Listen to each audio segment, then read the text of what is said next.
Bwana, mambo vipi? Leo hii tunakwenda kureview movie ya Anaconda. Movie inaitwa jina la Anaconda kwa sababu ni movie ambayo inaonyesha jinsi ambavyo uhalisia wa nyoka aina Anaconda alivyokuwa ni mkubwa na sifa zake. Movie hii hapa imetengenezwa mwaka 1997. Ni moja ya movie maarufu sana ambazo zinazungumzia nyoka. Kwa hiyo hii tunaenda kuiangalia mwanzo mpaka pale mwisho.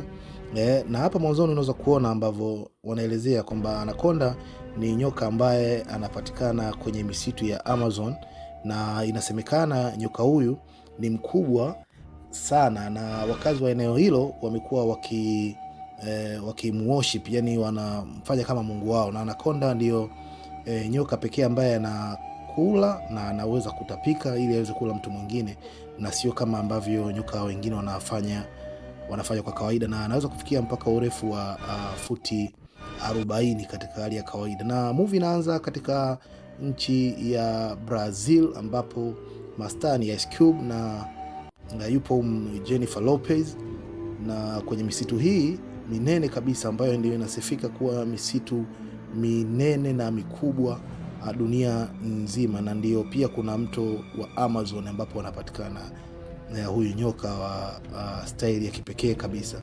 Hapa tunaenda kumuona scene ya kwanza, mzee huyu ambaye yupo katika hii nyumba kama kijumba fulani hivi, kama anaonekana ni mtu labda anafanya ulinzi wa aina fulani ya wanyama au mazingira, lakini anaonekana anapapara, amepagawa.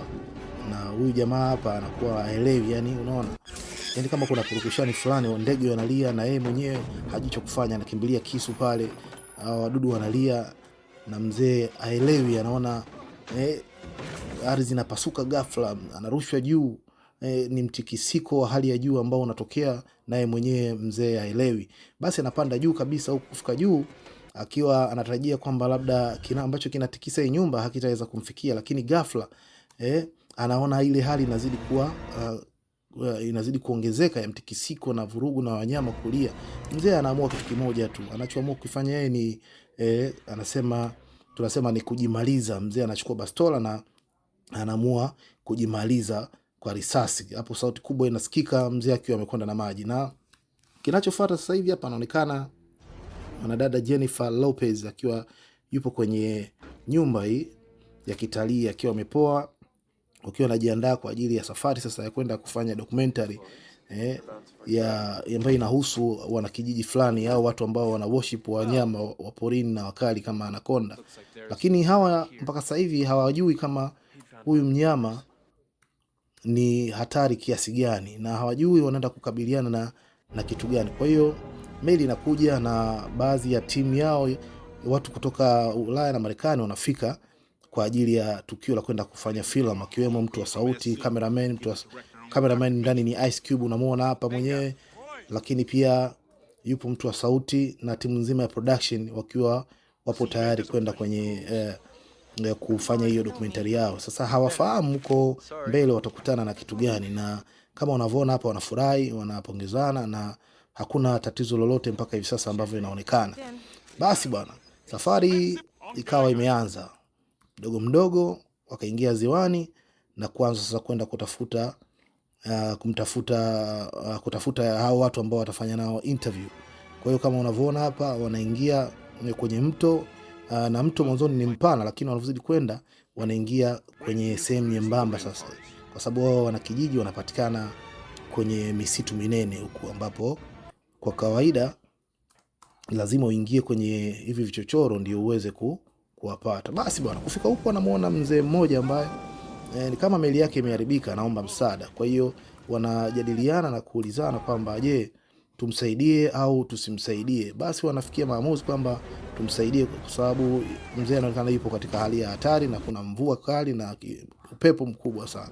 Kwa hiyo wanaamua kumpa lift mzee huyu, wakiwa hawajui mzee kama naye ni mtaalamu wa nyoka na ana nia gani uko mbele kwenye hii movie inavyoendelea. Na tunavyoendelea kwenda hapa, inaonekana kuna jamaa mmoja ni kama anamtia mashaka huyu mzee, lakini katika hali ya kawaida bado hatujui huyu jamaa anamtia mashaka huyu mzee, anamtia mashaka mzee kwa sababu gani. Lakini wanaamua kumpokea na wanamsaidia, wanaendelea naye na safari. Basi kesho yake asubuhi mzee anavua samaki katika hali ya sio kawaida, ambayo wao wenyewe hawakutegemea kama huyu mtu ambaye wamekutana naye ambaye hajulikani na wamemsaidia kwamba ana utaalamu wa misituni na porini. Kwa hiyo hapa anaonekana anamwandaa samaki vizuri, wanajaribu kumhoji, lakini huyu mzee hafunguki na kueleza yeye yuko msituni kwa ajili ya jambo gani.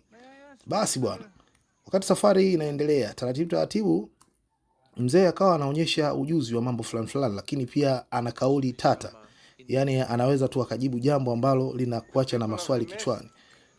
Akawa wanampatia mashaka, lakini mzee akawa tayari yuko mbele ya muda. Basi usiku kafika mwingine unafuata, mastori hapa na pale. Jennifer Lopez yupo na mpenzi wake huyo pembeni, ambaye wanazungumza na kubadilishana mawazo, wakiwa wajui hii safari mbeleni huko kuna kitu gani kitatokea. Sasa katika hali ya kawaida wanaonekana usiku kama kuna mnyama ananyemelea ile meli yao, lakini hajulikani huyu ni mnyama gani. Kumbe ni nyoka bwana, alikuwa anamuinda mnyama mwenye asili ya paka. Huyu ni duma wa Amerika ya Kusini kule anapatikana, duma mweusi. Nyoka lakini ni mkubwa sana, katika hali ya kawaida huwezi kutegemea. Safari inaendelea na mipango ya kutegemea kuwa watapata hao wenyeji bado inaonekana kupatikana, na wanaimani kwamba watawafikia hao wenyeji na waweze kufanya nao documentary. Muda wote huu wanarekodi picha na sauti ya matukio ambayo yanatokea siku moja baada ya nyingine, huku yule mzee akiwa bado yuko nao, lakini mzee anaonekana kama ana jambo lake lingine. Basi bwana, hii movie ukiangalia kwa ukaribu utagundua kwamba ni moja ya movie ambazo zilifanywa kwa ustadi wa hali ya juu, kwa sababu ilishutiwa miaka mingi sana, tangu 1997 kama nilivyokuambia hapo awali, lakini mpaka leo hii bado inapendeza. Jamaa akaingia zake msituni hapa, naona alikuwa anafanya mambo yake ambayo yeye mwenyewe alikuwa anayataka, lakini alikuwa amekosa nafasi. Basi siki katokea kitu gani huko msituni, ikabidi waanze kukimbia bwana. Yule mzee wakakutana naye, yeye alikuwa ametoka kuseti mambo yake ya mawindo. Meli nzima ikatoka nje, kutoka nje wanamkuta mzee anarudi kutoka msituni. Na baada ya dakika 2 wanaonekana wale wengine nao wanakuja, lakini mzee amemuua nguruwe pori. Wanajiuliza imekuaje huko porini. Mzee anawaambia huyu nguruwe ni hatari, kama nisingefanya jambo basi angewamaliza wenzenu. Basi wakati movie inaendelea, meli nayo inaendelea kuingia ndani ya msitu wa Amazon. Lakini wale wazee wa starehe nao wanaendelea kucheza golf, kusikiliza muziki, kucheza karata na harakati mbalimbali. Mara moja ikatokea meli ikawa imekuwa haitembei. Kwa sababu gani? Inaonekana kuna kitu chini ya meli ambacho kimezuia propeller. Kwa hiyo sasa wakawa wamediscuss ni nani aende chini kuangalia shida iko wapi. Ikawa ameamua kuingia chini yule sasa boyfriend wake Jennifer Lopez. Akaingia chini, akaona kwamba lile propeller limekamatwa na manyavunyavu na mamiti. Kwa hiyo akawa anajitahidi kutoa sasa ili waondoke. Wakati anajitahidi kushughulikia, huku mzee anamwangalia Jennifer Lopez kwa jicho la utamu kabisa, akimchora kwa mbali kama mtu mwenye nia fulani ovu naye. Huku chini jamaa anakwama. Baada ya kukwama inatokea pukushani. Anakuja kutoka kwa juu akiwa anatapatapa. Wanaingia watu wawili kwenda kumtoa, lakini inakuja kugundulika kwamba mdomoni kuna kitu kimemuingia. Hivyo wanamtoa kile kitu, ni kama mdudu fulani hivi. Lakini mwisho wa siku inakuja kufahamika kwamba huyu jamaa hawezi tena kupumua. Mzee anachokifanya, anachukua kama kisu hivi, anamtoboa shingoni. Kisha mtoboa shingoni, basi huyu jamaa anapata kuhema na kurudi kwenye hali yake ya kawaida, lakini anakuwa bado hajaamka sasa. Basi huyu jamaa akabidi alazwe sasa tena, kwa sababu hawezi kuongea, hawezi kusema kitu chochote, wala hawezi kufanya jambo lolote la kusaidia safari hii tena.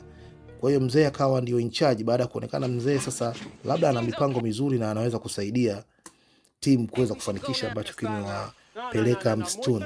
Hii ni sehemu ya kwanza, na fuatilia sehemu ya pili ya movie hii hapa ya The Anaconda, na tuweze kujua huyu mzee alikuwa na nia gani na kitu gani alikuwa anataka kukipanga kukifanya, na kwa nini mzee huyu alikutwa msituni katikati ya maji peke yake pasipo mtu yoyote kuambatana naye. Usisahau kusubscribe, kulike na comment. Hii hapa ni The Anaconda part 2 inakuja.